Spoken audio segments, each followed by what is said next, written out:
Well, you can't teach an old dog new tricks. Seems like Jamarcus Glover is up to his old tricks.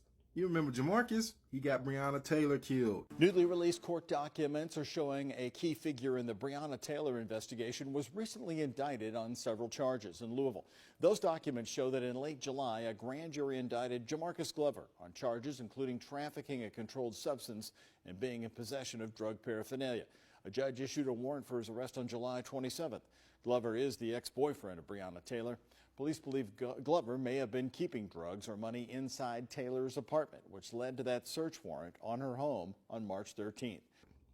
Or maybe it was the fact that I told y'all instead of looking at the police, we should look at a bigger, deeper issue. Black women who picked the wrong man.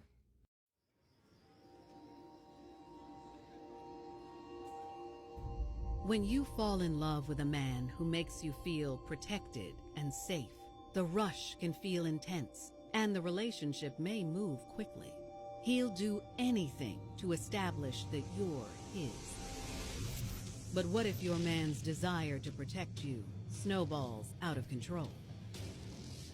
If it all started because he stood by you, do you owe it to your man to stand by him, no matter the consequence?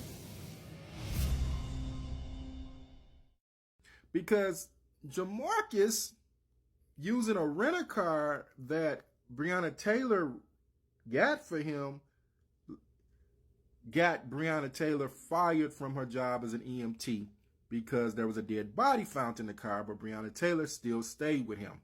But Jamarcus is back in Louisville selling drugs. We have a new information about a local man charged with using children to traffic drugs across the metro. WLKY's Madeline Carter found out months of police work led to multiple arrests and the seizure of drugs and guns. As it turns out, this narcotics investigation began in April when St. Matthews police responded to the death of a 13-year-old girl inside this apartment on Prince William Street.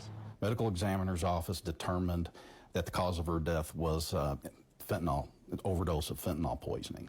Investigators learned early on Jamarcus Glover lived in the same building as the young victim and was using kids to help traffic illegal drugs, including fentanyl.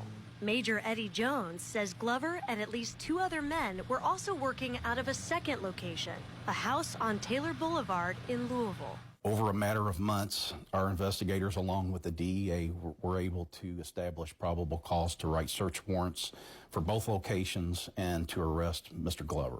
Investigators say between the 2 properties, they discovered 128 grams of fentanyl, 210 grams of cocaine, 66 grams of marijuana, and several firearms. Police also cited 2 men and charged 3 minors for trafficking drugs.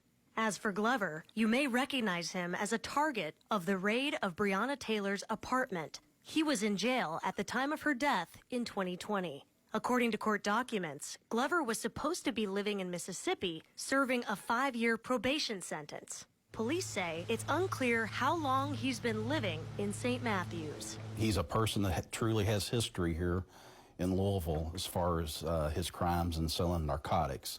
The St. Matthews Police Department, our job here is to enforce the laws of the state of Kentucky, and we won't apologize for doing our job. St. Matthews Police and the DEA are still investigating. It's possible they may charge additional suspects in this case. Reporting in St. Matthews, Madeline Carter, WLKY News. Yeah, selling drugs. And you know what the crazy part is?